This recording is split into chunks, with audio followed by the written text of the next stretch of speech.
Okay, recording is started. So, welcome YouTube. In this first episode of our philosophy podcast, we have an amazing guest.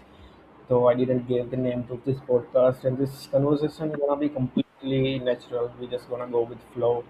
We didn't plan or scripted out anything, and we got an awesome guest today. So, Lev, can you tell us a bit about yourself?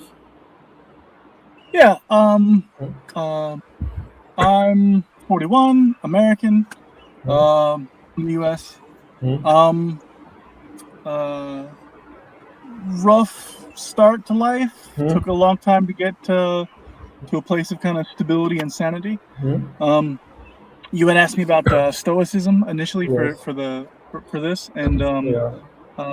that's part of what I'm here to talk about. So that helped me uh, helped me change my life for the better. And Hmm? despite like my circumstances, I'm living in my car, but I'm doing okay mentally. So that's the best part. So Hmm? So can you tell us what introduced you to Stoicism? When did you started it? How did you explore it? um, the first time, so I didn't really know what Stoicism was for a long time. Hmm? Um, and then there was a um, I forget the name of the host that did it, but there was the discussion between Jordan Peterson Hmm? and Sam Harris happening in like Vancouver and I think in London. Hmm? I don't remember which of these two events it was at, Hmm? but Peterson was talking about the importance of ancient wisdom because he's referring to the Bible mostly. Um, and Sam Harris said that uh, we can find ancient books of wisdom that don't require us to believe in anything, Hmm? uh, without sufficient evidence. And he points to Marcus Aurelius being a good example of ancient wisdom. And I'd heard the name before. I'd seen the quote that gets attributed to him that's not properly Marcus, but I was like, okay, this is interesting. And then back in 2022, I think, Hmm? or 2021, going into 2022, I was having a really rough time. Hmm? Um, I wasn't doing well at all, and I needed something. And I started looking around, and I found some videos online, mostly Hmm? about Stoicism. Hmm? I think the main channel that got me was Einzelganger. He Yeah. does really good content on Hmm? uh, the Stoics and Buddhism and Taoism, Hmm? how to deal with loss and grief and a variety of other things, difficulties. Hmm? And so this really appealed to me, and I was like, maybe I should get a copy of Meditations and see what this Marcus Aurelius is about. Read that; it was deeply um, impactful, Hmm? and I started looking for servers to talk to people about Stoicism. Hmm? Ended up in the server we were in together, Hmm? and which was about back in 2022. So that's how that all happened, All right. more or less. So the struggle that you are facing right now, where they back in like 2021, 2022, you said that you were introduced you to Stoicism during that time. Is it because you were looking for something to like something to cope with, something to survive with, a philosophy that will help you survive? Is it because you were looking for Yeah. it and you come across the Jordan Peterson video and your struggle was his versus your present situation, or it was much worse in 2021, 2022? Um. So my material conditions are worse now than they were then, Hmm? but my emotional state and my mental state then was not very healthy. Hmm. Um. And I've been in therapy a while. And I recognize some of those tools. I learned later that some of those actually come from Stoicism. So I was like, okay, I'm somewhat familiar with this, but the way that the way that you learn it for therapy Hmm? doesn't have like the rigid structure of Okay. how we ought to conduct ourselves. It's just dealing with stuff Hmm. like the cognitive tools without having some of the structure. Hmm. um and I found that structure was something I needed, Hmm. and I was able to find it, and it worked a lot. Hmm. It's helped me a great deal. um so so before Stoicism, I had figured out I have a passion for science. I love Hmm. uh, looking at nature and the universe and Hmm. life and consciousness and all these great mysteries and experiences we have. Hmm. I love that, but I didn't have the internal um, structure I needed to just cope with things Hmm. because life was very difficult. Besides the things I was, uh, besides the stuff I was loving to learn about, Hmm. my personal circumstances were always difficult. Hmm. Um, and then uh, yeah, this I was still rather pessimistic. Hmm. Um, and I did not have a very positive outlook. And I kind of people talk about this life is happening to you, instead of like you have no like you're just helpless and things happen to you and there's like a victim narrative and stuff. And uh Stoicism helped me turn that around. Um, and I started to do like gratitude practice, and that helped me a great deal. The waking up in the morning quotes from Marcus Aurelius helps a lot with that. He's got a couple of those. But Right. yeah, waking up in the morning and just greeting the day and like knowing that I'm sure there's going to be difficult things, but it's still just a day. There's plenty of opportunity. I'm going to make the best of it, and just getting out of bed with my best foot forward, just doing that alone just helps so much day after day, building that new habit. And then everything else is cognitive structuring and from there. So So, since you mentioned that your current situation is much worse than back in 2021, 2022, when you were first introduced to Stoicism, so it might be like nearly 4 to 5 years that you are practicing and studying Stoicism, right? Like, do you think like how much that have saved you? Like, was there any time in between that you have like left the philosophy? You were like maybe it's not working, or you were like following it continuously and it shaped you who you are today, able to survive your present situation. And also, is there any time in present that you it still get difficult to you despite all the lesson? It's still hard for you to survive and handle all this hardship and everything. yeah, sure. So like what Stoicism gives me is a certain insight into my own thoughts, and it gives me structure. Hmm? But I mean, it's not magic, right? It doesn't just Hmm. fix everything. It Hmm. just helps me. It's more tools to deal with things, and it gives me something to aspire to that's positive. Hmm. Um, like anything I'm trying to do, a little bit more discipline, a little bit more reason is going to be helpful, no matter what it is I'm trying to do. Hmm. If I abandon those things, then I'm not going to be in a better position to do anything I'm trying to do. Hmm. Um, and of course, there are some. So I don't call myself a Stoic. I call myself a student of Stoicism, Hmm. because there are certain parts about like their cosmology that I don't. That I live in the 21st century. They what was obvious to them about the universe then doesn't make sense now. Hmm. Um, some of it. I mean, there are some things that still land. I mean, they were doing observations of the world, so I mean, there were things that we're going to get right, but there were things they just didn't know yet. So I can't fault them for that. Um, and and in fact, so whether or not people feel like they're in line with Stoicism, you come to learn that there's different eras of Stoicism and different Stoics that don't agree with each other about things. So it's like a living philosophy that develops over time. Um, so the one that I'm most aligned with is the late Stoa, and this is when they have reorganized away from getting lost in like logic puzzles and moving back to like how to live your life using logic to live your life, reason to live your life ethically. And that's the late Stoa. Is this? I think it starts around Epictetus. I think it's Epictetus, Seneca, and well, of course Marcus Aurelius represents the last of the late Stoa. I think that's right. Where it's like at the beginning is like Zeno of Citium, and there's Chrysippus and Musonius Rufus. Like these are different notable. I don't know if I'm getting those in order, but those are notable throughout the. But yeah, apparently there were whole books written on logical paradoxes, and then the later Stoics are like, "What are we doing? Like we need to get back to living the good life. Like this is just we're getting lost in this stuff and forgetting to live." And yeah, especially the Roman Stoics, the Roman Stoic.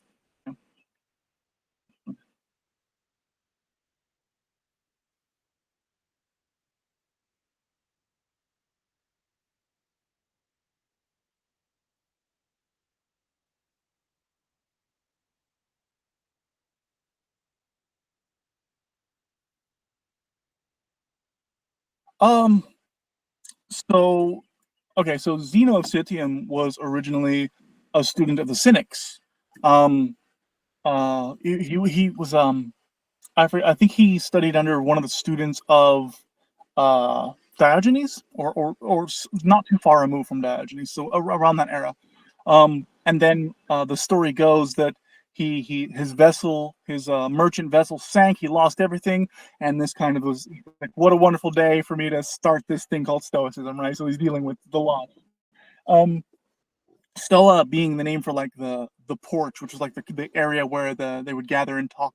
So it's named after the people, yeah, standing around talking about stuff on the veranda or whatever. But that's where it started. But I need to get more into the history of it. I know kind of some of the cliff notes. Because again, I've been focused mostly on like structure and tools and stuff like that. I do like history. I just need to brush up on it a little bit.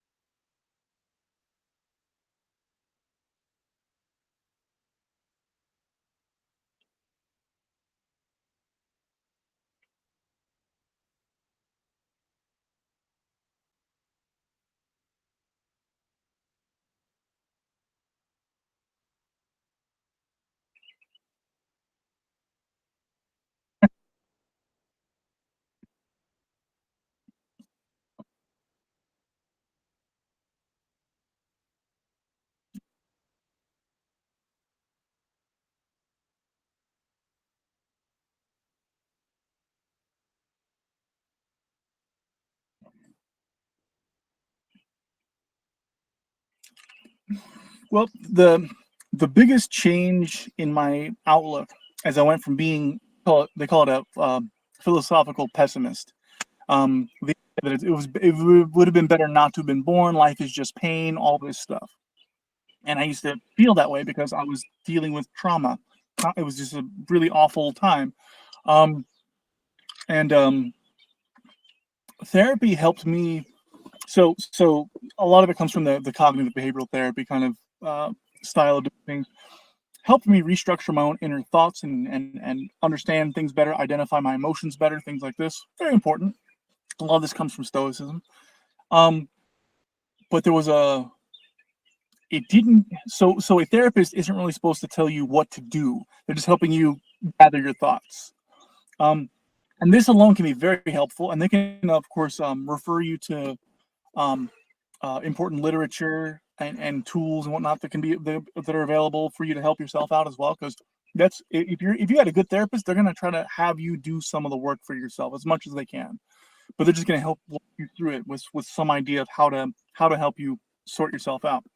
And not all therapists are going to be a good fit with all patients. They're just people. So at the end of the day, you got to find one that works for you, and that you work well with them. I got really lucky. So I've been in therapy almost my whole life, but in my early adulthood is when I finally found like my first really good therapist, Pam. Um, and she basically helped me lay the foundation that I could even begin to become aware of needing to find more tools for myself, what to look for, what to avoid, things like this. Um, but I still just had some deep foundational issues that I had not been able to figure out. Um, and then like I said, I got into science really big, and that gave me like this sense of wonder when before it was just all dark, and that was great for like looking at the world. But I still was struggling with my internal world, like inside my mind was just chaos and very unhealthy. Um, so therapy helped with that to a point, but I realized that, like, I needed a more rigid structure. I needed sort of a this is what you do, this is how you do it. Instead of, well, these are your options, these are some tools. The Stoics are like, no, you are obligated to live this virtuous life. This is what we do. This is how you live the good life. And I'm like, oh, I think I needed this. I needed more structure. So there's no shade at my therapist. They were wonderful. Not everyone has a great experience with therapy. Like, you don't have to be messed up to have therapy. Therapists have therapists. Like, you just need someone to talk to. Therapy's great. It's great for everybody. I just happen to be a pretty difficult case because of my circumstances. But they helped me a lot, and because they had helped me at least stabilize and identify some of what I had going on in here and investigate it, um, I think that helped open me up to the realization that, oh, I need something more. Oh, here's this thing called Stoicism. Let me check that out. Oh, I'm aware of immediately it's having this positive impact. I should probably invest in this, take this seriously. So I want to say that they worked very well together. It was a good transition point. Um, and I was still in therapy for a while, but my latest therapist was more like a, so the first therapist I like to Pam, I like to call her like my personal trainer. She's laying the foundations. And then my recent therapist, um, she's more like a coach. Like, hey, you have your tools, you know what you're doing, you see you're doing well, just letting you know.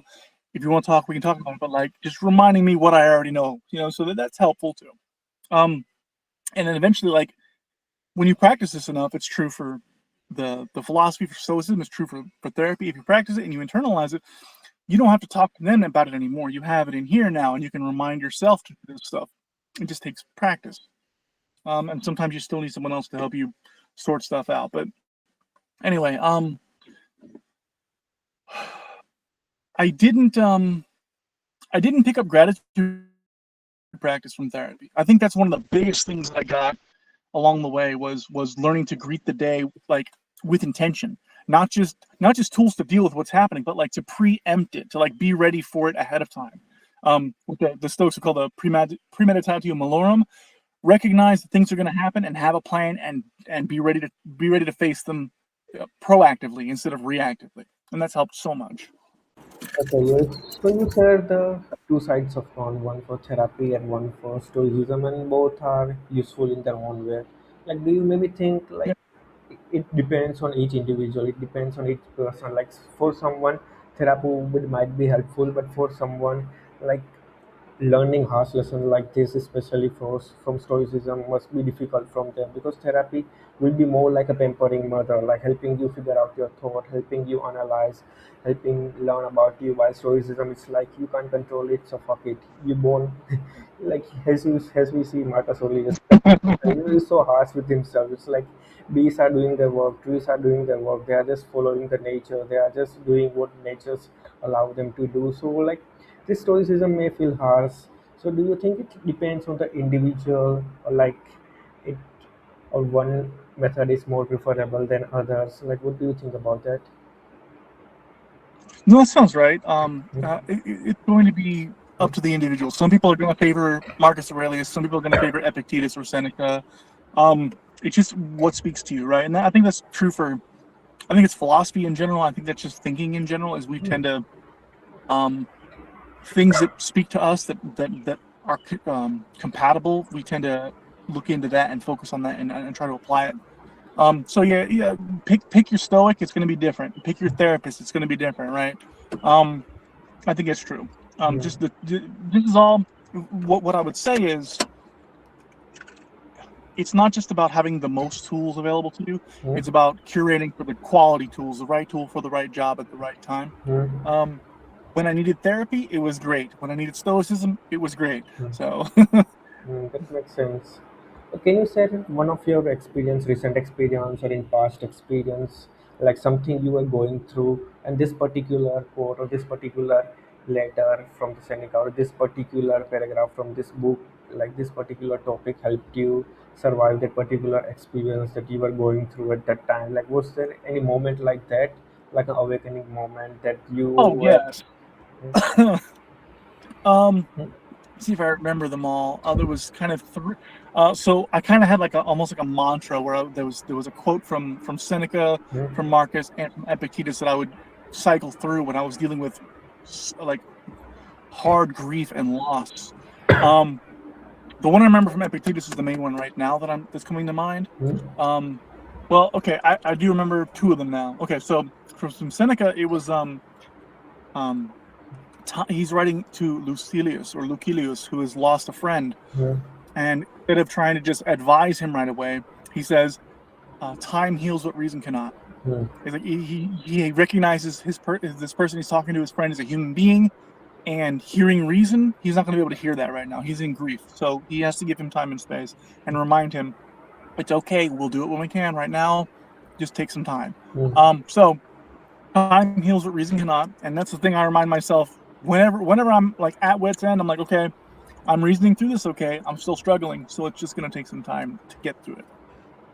The quote from Epictetus is about treating life like a banquet, right? So it's about not being overly attached to things, not yearning for things, not when things pass you by, don't regret it, don't Yeah. it's very hard, but that's why you have to remind yourself. It's like a mantra. You tell yourself over. It's like a bank. Don't. Um, it's okay to be attached. It's okay to care about things and want things.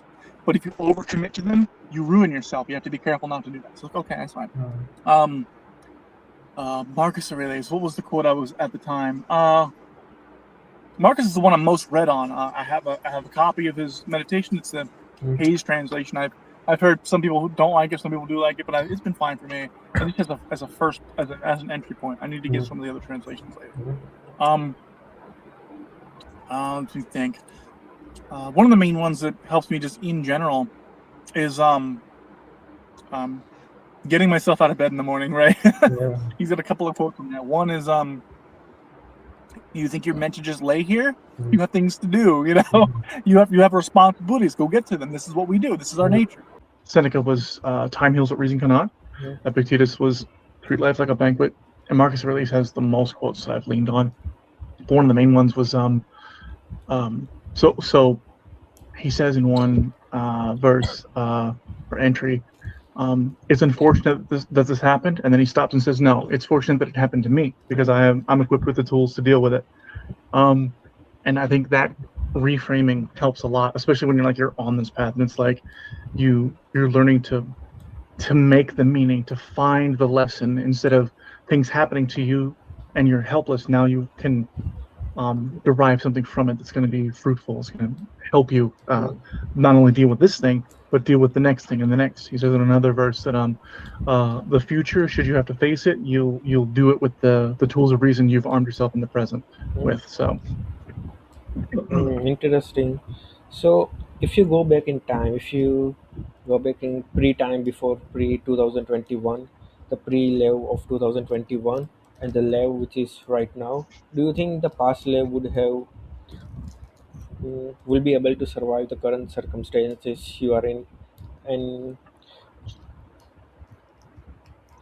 I think he would have a lot more trouble than current me. Yeah, I think the previous me, because so I've dealt with circumstances like this before, hmm, but because I didn't have the tools I needed, because I didn't have a good healthy outlook, because I hadn't had my mental health uh, situation stabilized, I didn't handle it very well at all. It's very unhealthy. hmm, Um, there's a lot of my life is like drugs and alcohol and just bad decisions and violence and all kinds of things. And now I don't rely on any of that. Um, in fact, so I ended up homeless again, which is my current situation. I had been homeless throughout my childhood and my teens and stuff, so it wasn't new to me. But me being able to handle it this well is new to me. I've told people, I was like, I could be living in a mansion right now and not have my mental health. I'd rather be in this situation and be clear. I'm the clearest I've ever been, so I will definitely take these circumstances. I'll live in my car and have my mind intact and my character intact. It's way better than the alternative.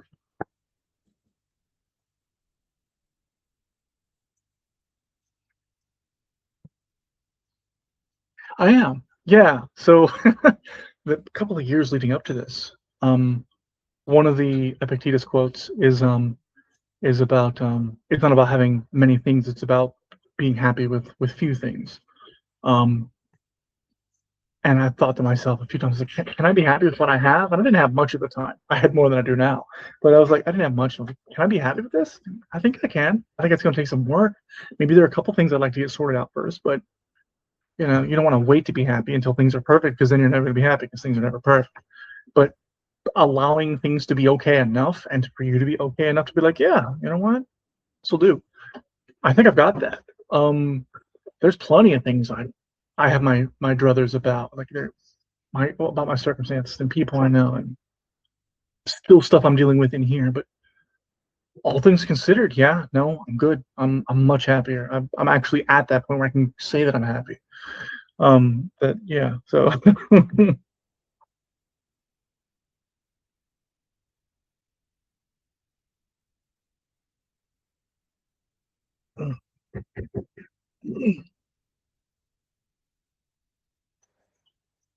yeah, yeah. There are a lot of things I had wanted in the past.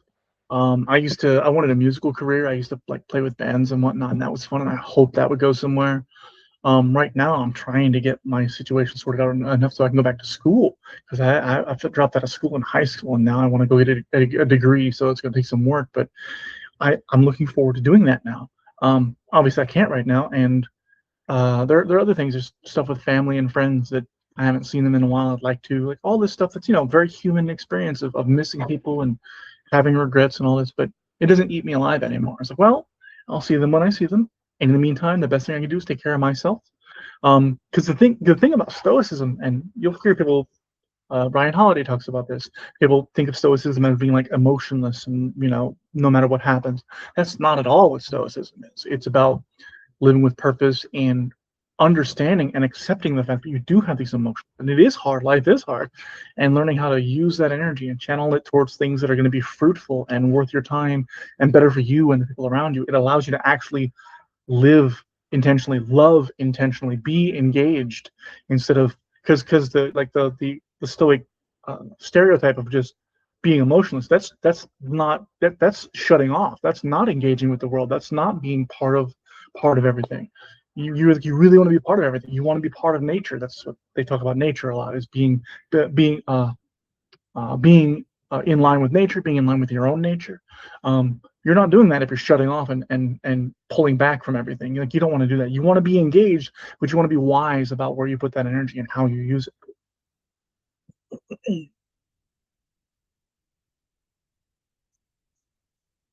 Yeah,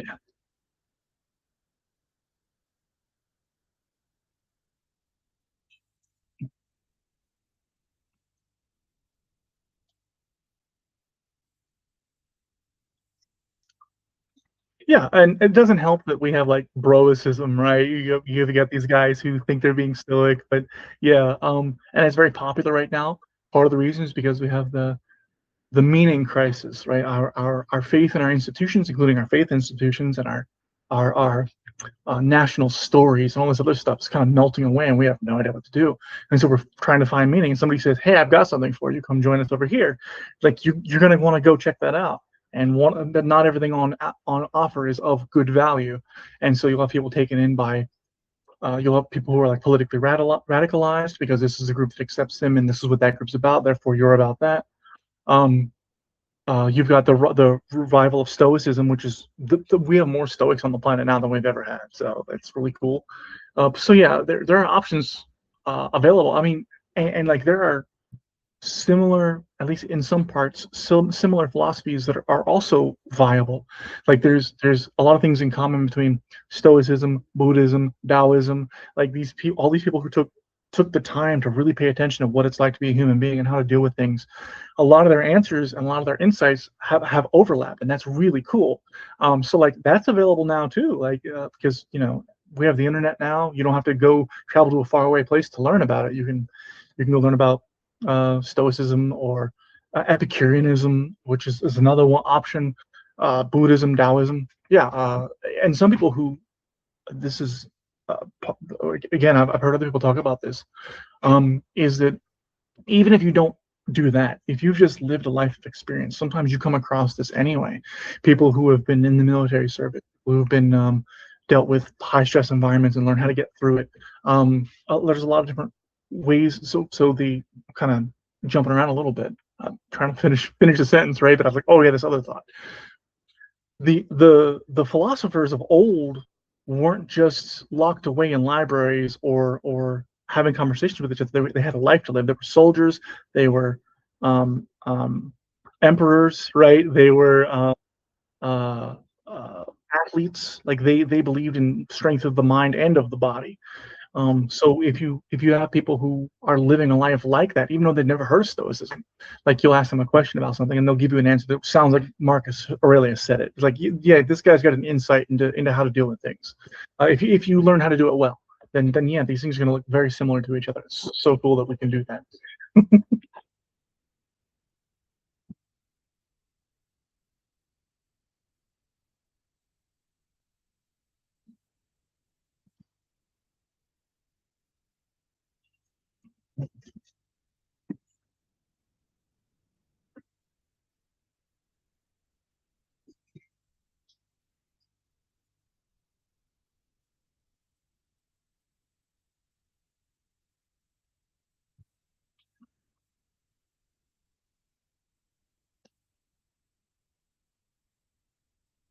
Yeah, that discipline.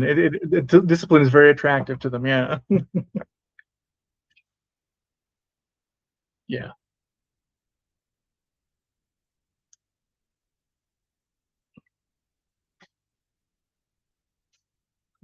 Right. It's a good question. What I would say to them, and I said this earlier, is anything you're trying to do, a little more reason, a little more discipline will take you further. Like whatever it is you're trying to do, just having those elements at play will serve you. Especially like if you're, because the Stoic virtues, right? You get wisdom, courage, justice, and temperance or discipline. You can read that either way. Having these four things uh, reinforce each other as well. So if you're practicing these, then you're always getting practice. There's always a lesson to learn. There's always a challenge to face. There's always a decision to make. There's always something to endure because that's life. Life is hard. Life has stuff happening all the time. I'm not saying life is bad. That's where my perspective has changed over the years. I thought life was just pain. It's not. It's opportunity because nothing means anything if we're not here for it to mean something too. So we have to make something of it.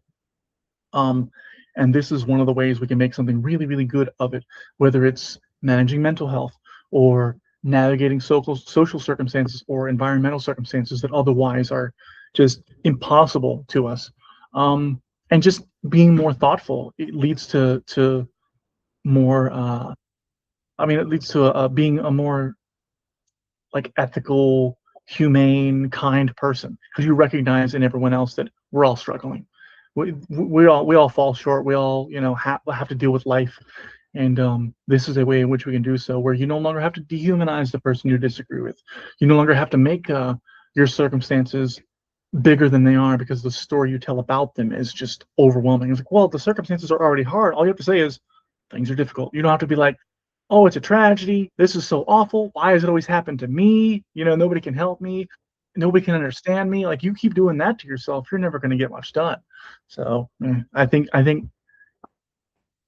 you can find a point of entry that works for you, but you can still everyone kind of work towards the same general direction. I think it's beneficial for the person who because I used to be I'm still a sensitive soul.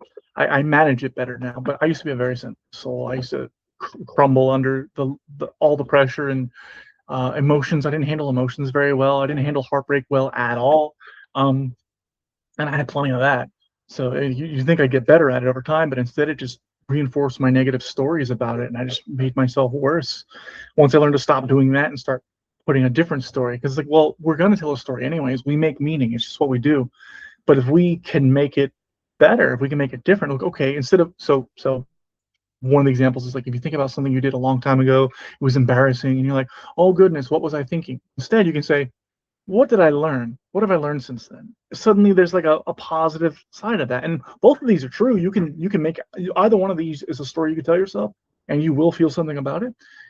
I'd rather look for the lesson. I'd rather grow instead of putting myself down and then feeling bad about things because like regret and worry don't do anything for you. If anything, whatever it is you're trying to do, like I said before, like reason and discipline will help you. Regret and anxiety are going to hinder you. They actually take away from your ability to do things. That's why a lot of times you have to push through it. Be like, oh, you're scared, then do it scared, but do it anyway. You have to do it.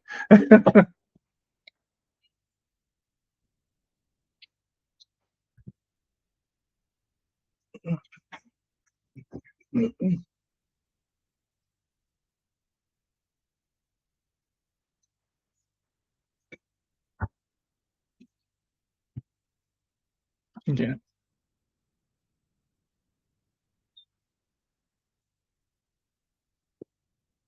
yeah,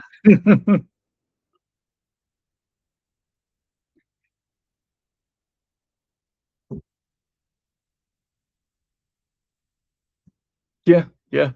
Um,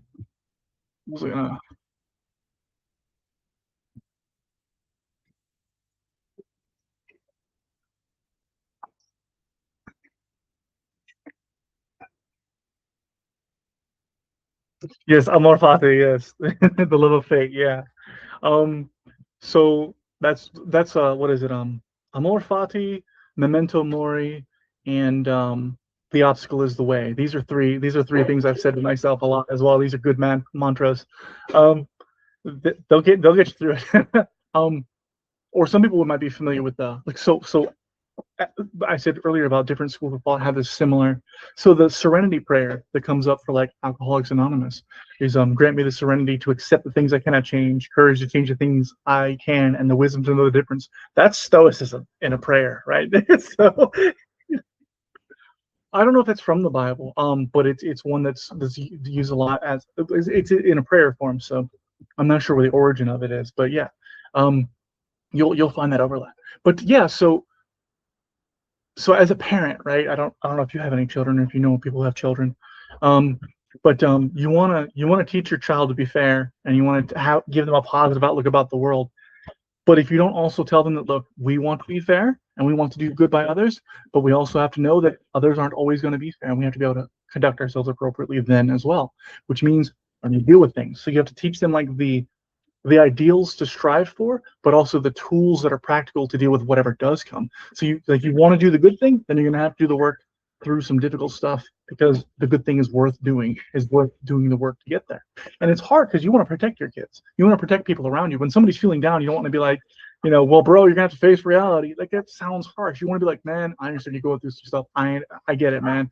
Let's talk about it. Let's try to figure it out. And then you can kind of get there with them, but so I think there's like a balance between these. You want the structure, and you want the virtuous path, but you also want like the support. You want the validation. These are both very important. So if you're leaning too hard into one or the other, then this is finding some balance between the two helps a lot.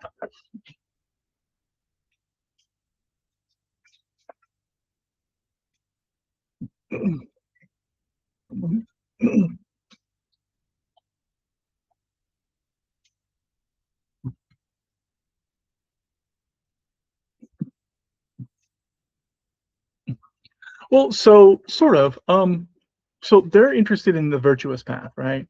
So they would see the virtues as the good and the vices as the bad, and then the indifference that don't harm or help your character. Because that's what they're interested in, is your character, the way you comport yourself, the way you um think about things, and the way you act on those thoughts, internal and external.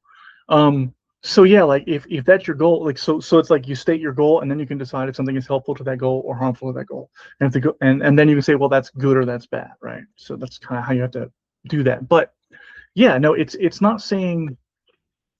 So it's recognizing there are things we would like to be true, um, and that's fine. It's normal. However, if we let those things overwhelm us, if we let the want of it or the lack of it or even the success of it, success ruins a lot of people because they don't know how to handle it. Suppose you get what you want, then what? How do you handle that? So and when you've got like the Marcus Aurelius, the Roman emperor, telling you that getting everything you want is not all you think it is, like maybe pay attention.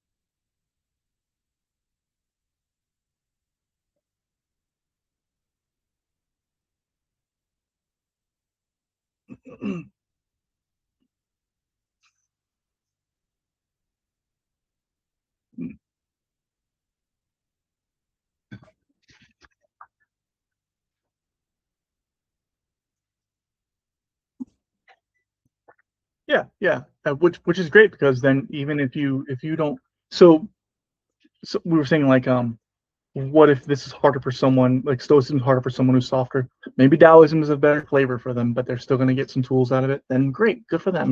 That's fine. We're all, at the end of the day, we're human beings, and we're doing this human project, and it's a this language of uh, the struggles and opportunities of life is universal. We're all going through things. That's just life, right?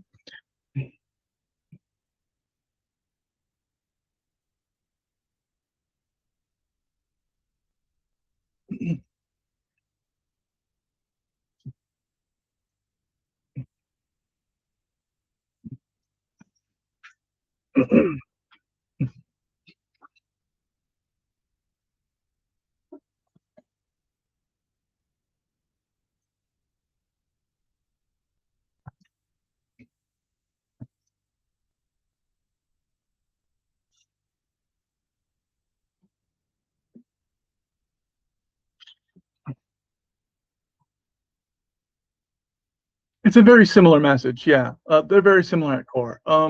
There are, of course, differences, but yeah, it's basically these are the contents of life. These are all of them recognize there are difficulties, and here's how we handle the difficulties. Here's how we structure our life, structure our thoughts, structure our social circles, for us to live better and live better with each other. So yeah, it's a very similar project across the way.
So, some of that is going to be our approach to things, right? So if you go to GPT and you just wanted to give you an answer and you're just going to run with the answer, okay, then I agree.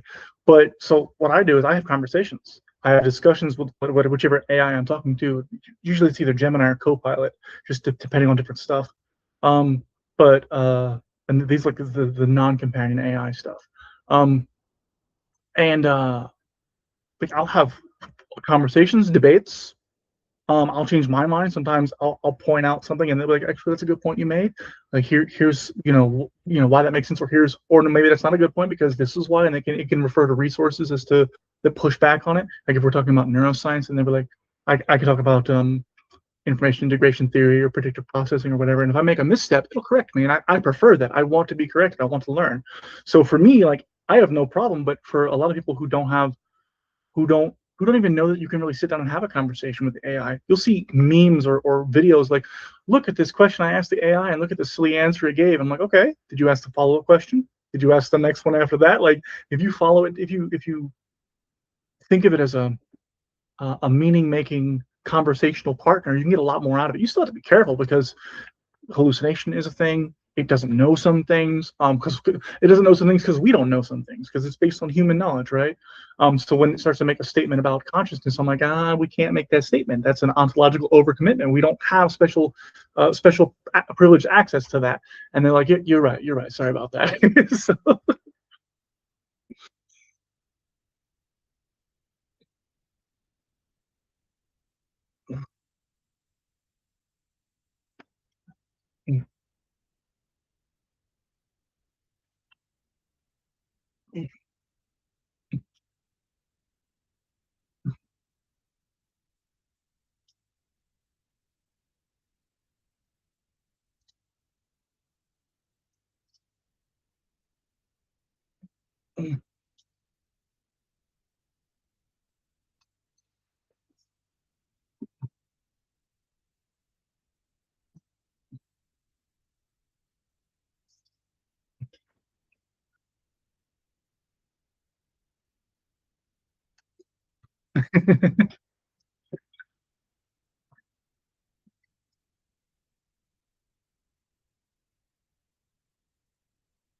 Sure, sure.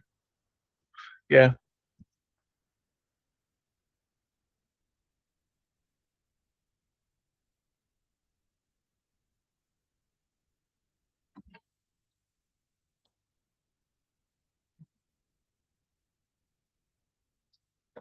Yeah, so I think it's another case of like it's how you use the tool, it's the story you tell yourself about it.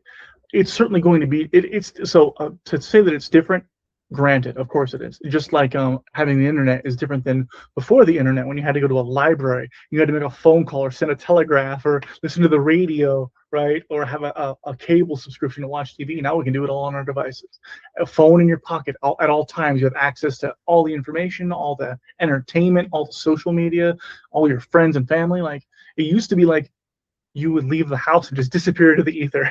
It's like there's no way of getting a hold of you unless you had like a payphone nearby to call somebody, like, or you had a friend, or if something happened, you had to find somebody who had a wall unit, a wall phone, right, and call, go in their house and call on their phone, their landline. Yeah, so to say that things have changed, of course it has. Um, but the phrase I've been using lately is there's a thousand wrong ways to use a hammer. It says nothing about the hammer, right? If you have tools, you can have all the tools in the world. If you don't know how to use them, not going to do you much good. If you have a couple of really good tools and you know how to use them, that's going to be everything. Um, for me, AI has actually been also instrumental in my therapeutic and development and whatnot. I got through all the years of therapy, even with the Stoicism, there were still some hard spots that had trouble getting through, and because of AI, I was able to get through some of that. So like that's an amazing tool. Like you have to be careful, of course, because we know like AI psychosis is a term that's been very popular lately.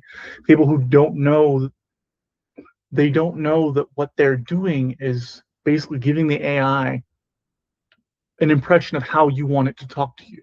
So if you talk about um, controversial, peculiar. Like it's going to realize you like to talk about this stuff. It's going to talk with you about it. And if you're not careful, if you don't keep it grounded, it's the same as not keeping yourself grounded. It will take off. You'll take off with it. It'll take off with you. You'll wind up thinking you've got something, and there's nothing to it. So there are people who've like published papers thinking that they've made some amazing new breakthrough or insight, and people peer reviewed it and was like, what is this? None of this makes any sense. You used GPT, didn't you? Yeah, I used ChatGPT. So if you use AI, be aware of the limitations of the tool. Be aware of the appropriate use of the tool. Um, check your work. It's like, so back in the day, people used to be like, don't use Wikipedia as a source. Well, now you kind of can, but no. Like the caveat is that Wikipedia has sources at the bottom. Check those sources too. Like you can, it's good as a gateway. It's not good for the deeper things. You want to dive in. Wikipedia is not going to give you all the deeper stuff you're going to need to know. It gives you a nice overview. AI can give you a nice overview if you're just asking like an overview question. If you want to get into the specifics, you have to ask specific questions. You have to know how to navigate it and how to check the answers. Be like, hold on a second, AI told me this, Gemini told me this. Let me go independently verify this, just to make sure. And you know, same as you would do when you watch the news. So like one of the apps I have is Ground News, because it's like I already know that people are going to publish news with political spin based on their alignment, but seeing like the different phrasing and the different reliability of the sources and which way they lean gives me a much better insight of not only the information they're giving me, but the context in which they're trying to deliver it. So I have to fact check it, right? I have to look back and forth between things. There's nothing but benefits to that if you do it well.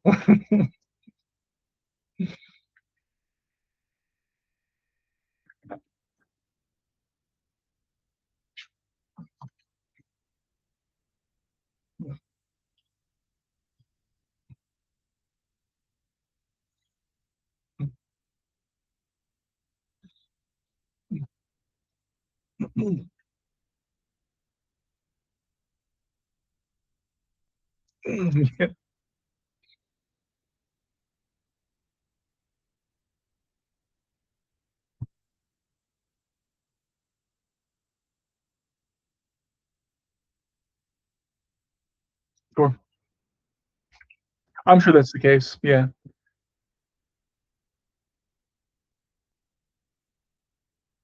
Yeah, and by the way, I do think we're having it's called the loneliness epidemic right now, and there's a lot of everyone out there is going through it. The internet that made us what seemed like it would make us all more connected has actually made us more isolated in our own little our own little bubbles of thought, echo chambers, right? Um, it's great that you can find information about anything, but if you're if you feel more connected to people who are thousands of miles away than your neighborhood, your actual neighbors and your friends and family and whatnot, like there's a problem here, right? And it's not saying you can't be connected with the world. Like we should try to be connected with the world, like we're a part of it, but not to where not to the detriment to where you're no longer able to function with the people around you. Like there's a problem here. Which by the way, I think that the meaning crisis and the loneliness epidemic, I think these are connected with each other. Um, the culture's changing, the technology's changing. We don't know what to do about it. We're feeling more isolated. We're feeling more overwhelmed and radicalized. We can't rely on the way things we used to do. Right? It's like, oh well, I used to do it like this. Well, we don't do that anymore, and so like we don't know what to do now. We feel this disconnection. It's different now. It doesn't feel as personal as you said. I agree. It's there are some adjustments we're gonna have to make, and maybe some changes weren't for the better. Maybe there's some things we should make a point of getting back to, like face-to-face conversations, going out for coffee, doing something that's not being online indoors all the time. And it's getting harder because like even for work now, everybody's doing remote work, right? Which the good thing is it saves you on gas money. You don't have to commute as much. The companies don't have to pay as much for office space because there's no people to occupy the office space because everyone's working from home. I get that it's going to save money, but we're no longer having a human presence, right, with each other as coworkers, as students, as social circle, as neighbors. Yeah, like these are challenges that I I think that how would I put that? I'm sorry, I've lost the phrase on that. Yeah, so these are challenges to overcome. Um, but again, a little bit of reason, a little bit of discipline, I think will help a lot. A little bit of stoicism will help people who are afraid to go out. They'll be able to, even though they're afraid, they'll still do it while they're afraid because they know this is what they have to do. Things like this. Just something to help drive you. So yeah, we loop back to stoicism, I think.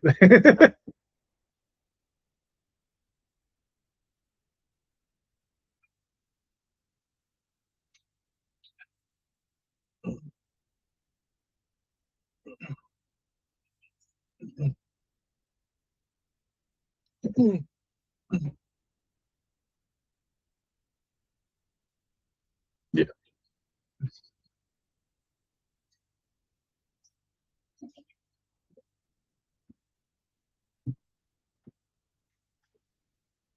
Yes.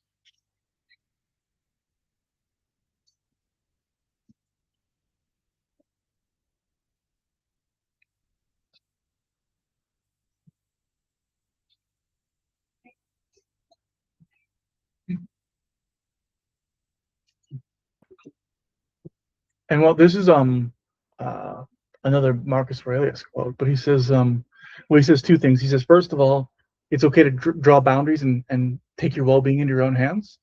And it also says that it's possible to be a good man without anybody knowing it, right? So we shouldn't be looking for recognition for it. However, it also is the case that if people see you living that example, they're going to ask questions like, "How's this guy handling this? Because he like seems like he has his shit together. What's going on here?" Sorry, the language. Um, he seems like, what do you how do you deal with this? And I can tell them about stoicism, and I can tell them about the the wonders of science. I can tell them about how I use AI and how I've lived my life and what I've been through. And then like it can be a source of inspiration and maybe a source of mentorship. I'm not sure that I feel qualified to mentor anyone, but they have questions, I try to give them answers. You do what you can.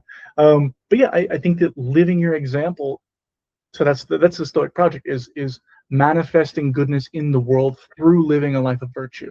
And they believe in civic responsibility. So it's not just your own personal life, it's your relationships, it's your community, it's your society. Like you're accountable to all of it, and you have to have the tools to meet that demand. for yours and everyone else's benefit, but just for the sake of doing this thing that is good to do.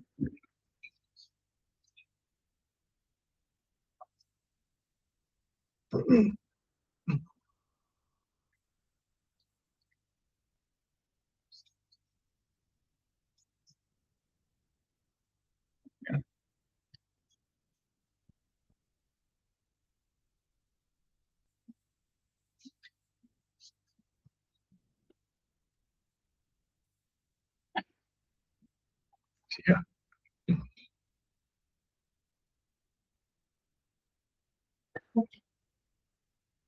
yeah.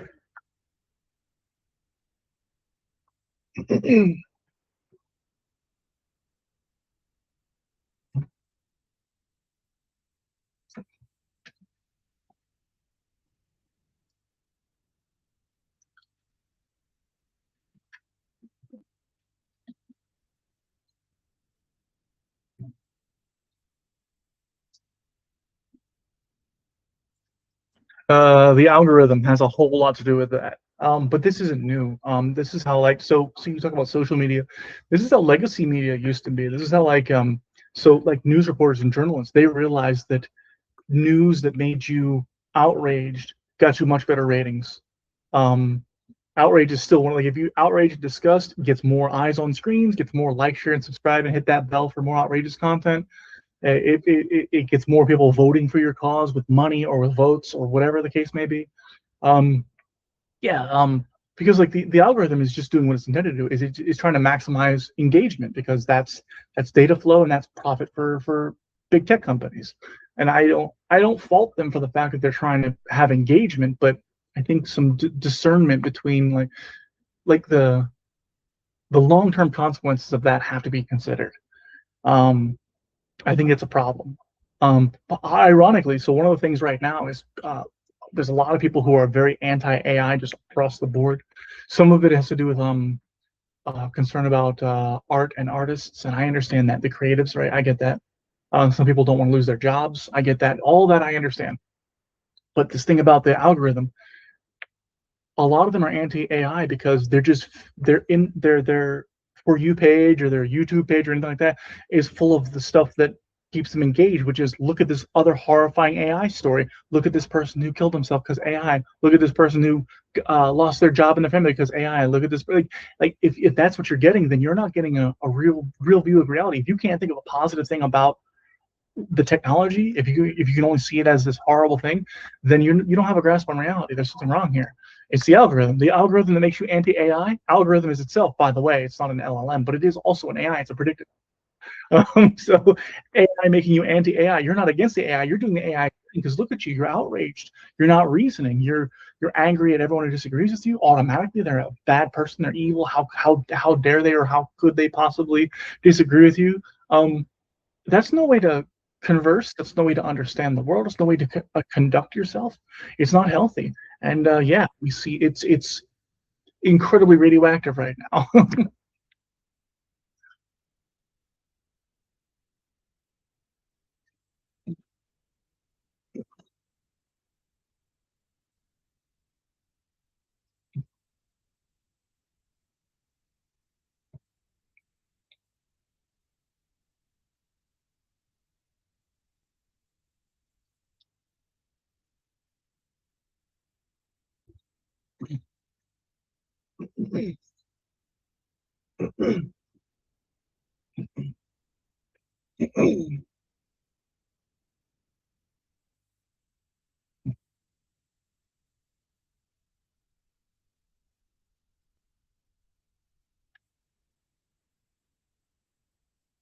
Right.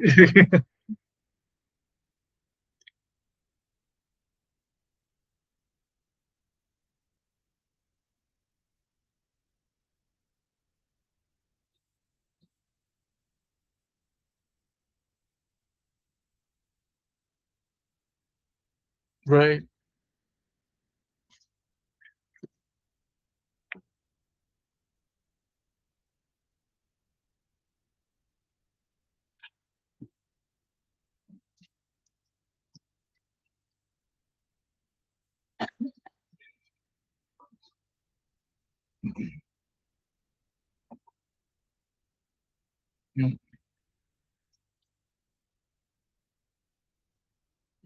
Yeah.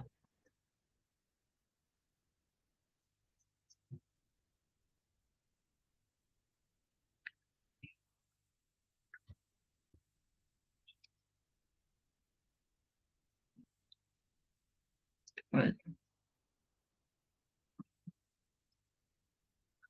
Right. Well, so for example, like I understand the like there are environment are real environmental concerns about water usage and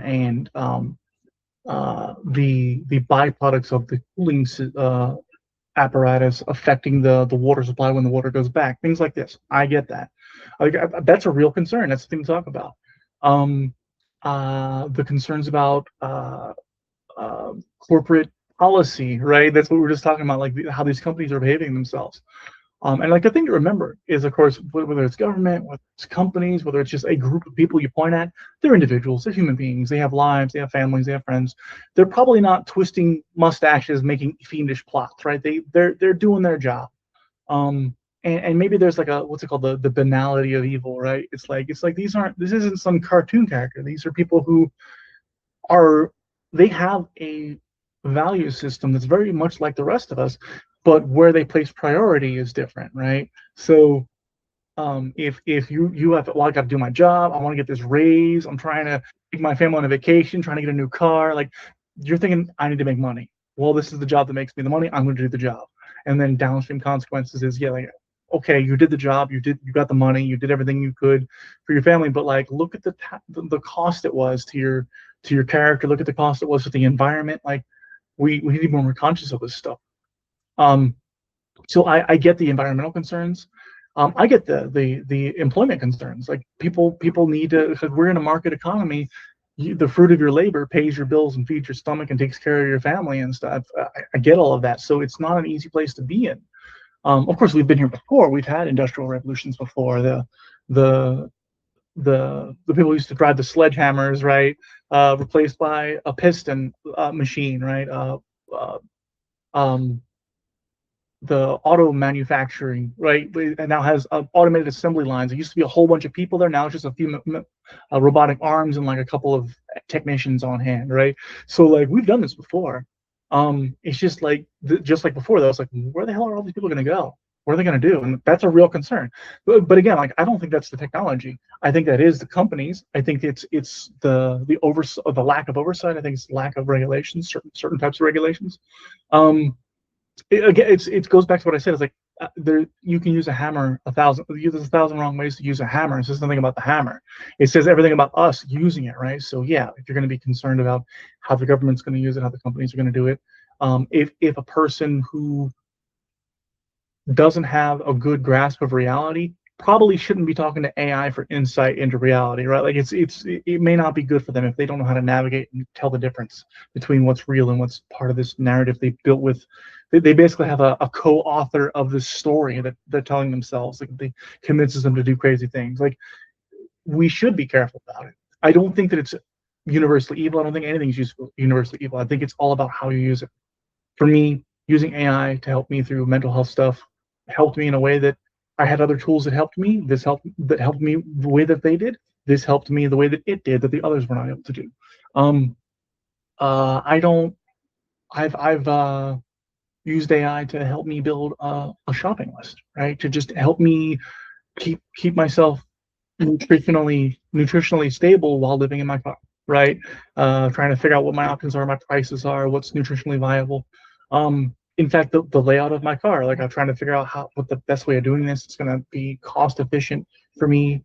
That I'm going to be able to maintain it myself and do like all the stuff. It's helped me with that, but that's not what everybody's using it for. People are using it for all kinds of different things. So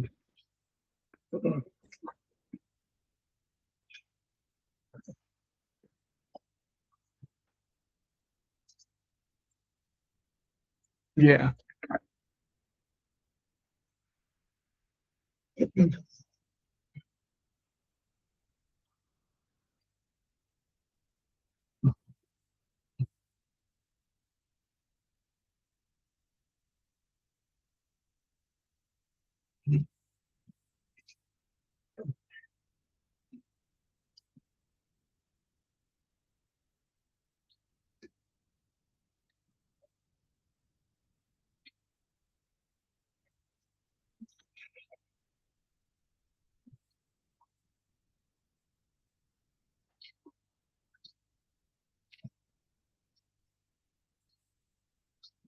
Yeah.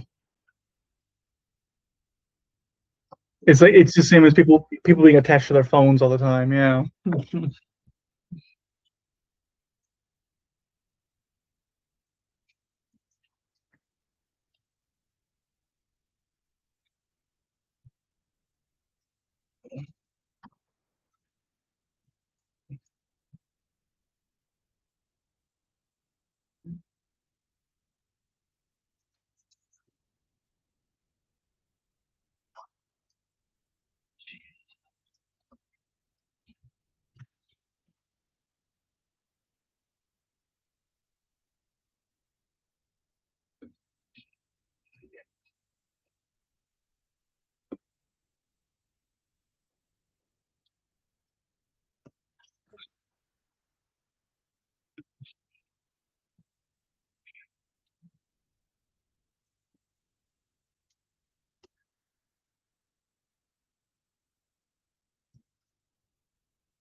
Sure, sure.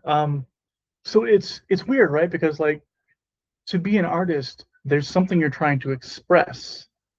So that is your art. That's your passion. You do the art because it's a passion to do it.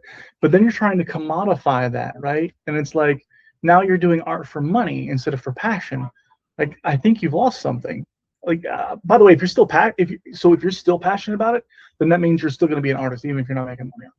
If you were doing it just for the money, I don't know what to tell you, man. Like, I think it's the wrong motivation. Yeah, like it's great. So it's like yeah, it's like learning to play music. Like you learn because well, it's hard. It's like learning guitar. It's hard to do. You get good at it. It feels nice. You make good music. You can express yourself. Oh, people also want to pay you to play.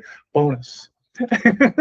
There are plenty of like the motif of the starving artist has been with us forever because that's usually the case of it. You're doing it not for the money. Um, so maybe that's the wrong focus anyway. But so to the that's a little controversial. I admit, like a lot of people don't want to hear that. That's unpleasant for them. Um, Another one is that so I don't think that it's the case that these companies don't care about us so much as well they see us, but they don't see us on a one-to-one level. They see us as statistics on a spreadsheet. These are numbers, right? And if all you're looking at as numbers every day, you're going to get detached from it.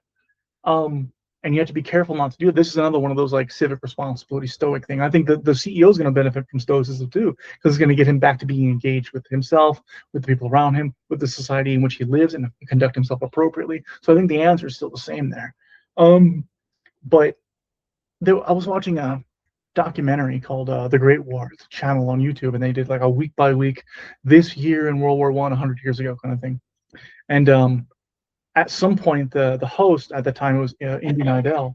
He says he's listing off the casualty count, and he stops and he goes something like now these are a bunch of numbers, and it's hard to realize at this point. It's hard to remember that each and every one of these people were human beings with families and dreams and fears, and they're just gone, and they're gone by this. It's like, wow, thank you for grounding, because after a while your eyes glaze over. You're like, oh, 30,000 casualties. I can't calculate. I can't make sense of that number. Like I think part of that is it's hard to have meaningful relationships with that many people to begin with, but then also like trying to cope with that much loss at once too. Your brain just turns it off. No, we can't do that. So yeah, like I understand with like the CEO or the CFO or whatever in their position, like they're just looking at spreadsheets all day and numbers all day. Like they're not connecting this to a real human being. But when they go home, they have real families, they have neighbors, so there's a disconnect in there. And I think that we have to be careful about A, falling prey to that, but B, also we have to, kind of find our way back. Yeah.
They know, but they know through, like I said, they know through layers of abstraction. Like if they really grasped it, I don't think they would be that way. I think it because like you said, like if you put their family member in front of them, they get it.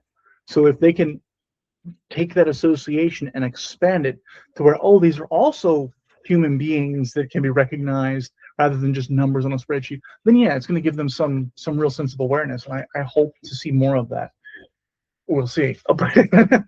um, I wanted to get back to AI for just a second.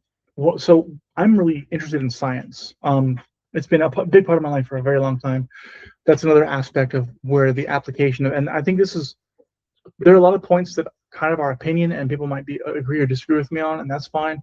But I think the most important thing is that the contribution to science right now, cancer research, for example, um, even to archaeology right now, because of AI's ability to do pattern recognition, it can recognize the earliest signs of cancer, it, uh, by referencing thousands of cases in a moment, rather than a doctor who's seen hundreds, maybe thousands in his whole life, right?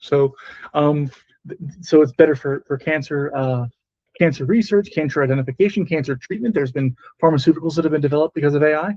Um, but archaeology, so because we find scrolls that we can't unroll because they'll fall apart, so we do a deep scan of it with like an fMRI or imaging, different imaging devices, and then the AI can decipher the layers and actually tell us something about the culture we're trying to learn about. So like it's enormously helpful for science all across the board. And I think that's probably my strongest point, is just like um everything that helps our lives in the present in ways that really matter is science technology. There's your medicine, there's your safe automobiles, safe buildings, safe bridges. All this is science technology, learning how to build things better and safer for ourselves, and to cure what ails us and help us be healthier, happier, longer lives, right? um we just have to learn to be more engaged with the world and be a part of the world. I think it's the main issue. It's the problem with the person behind the computer screen who never talks to anybody. They become dissociated from everyone. The CEO, same thing. He's got nothing but spreadsheets in front of him. He's disassociated from everyone.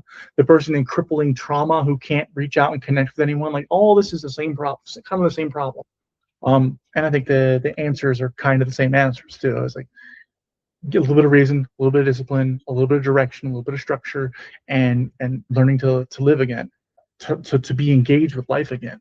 I think that same answer is just for kind of everyone right now is going through it. So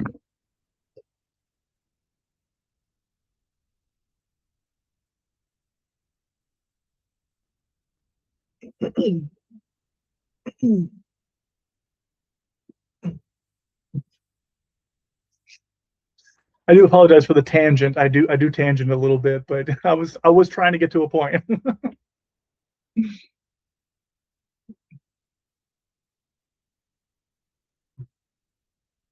Yeah, yeah. Thanks for having me.